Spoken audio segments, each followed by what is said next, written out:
याद रखें, हज़रत इब्न उमर रज़ी अल्लाह ताला अन्हु से मरवी है, आप सल्लल्लाहु अलैहि वसल्लम ने फरमाया कि जो औरत शोहर के इजाज़त के बग़ैर, यानी जो बीवी शोहर की इजाज़त के बग़ैर घर से निकलती है, तो उस औरत पर तमाम आसमान के फरिश्ते और हर वो फरिश्ते जो करीब से गुजरते हैं, इंसान और जिन्नात के अलावा सब इस पर लानत करते हैं जब तक कि ये औरत वापस ना आ जाए।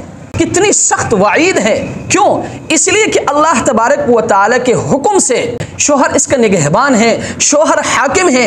अल्लाह तबारक व तआला ने औरत को महकूम बनाया है। इसलिए जब भी आप घर से निकले तो आप अपने शोहर की रिजा और उसकी इजाज़त से घर से निकले।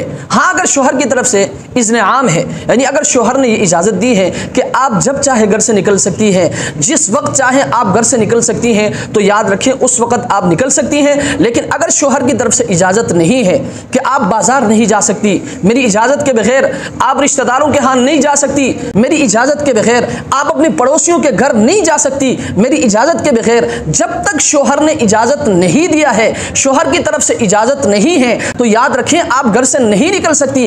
अगर निकलेंगे तो आप पर फरिश्तों की लानत बरसेंगे जब तक आप वापस नहीं आएंगे। इसलिए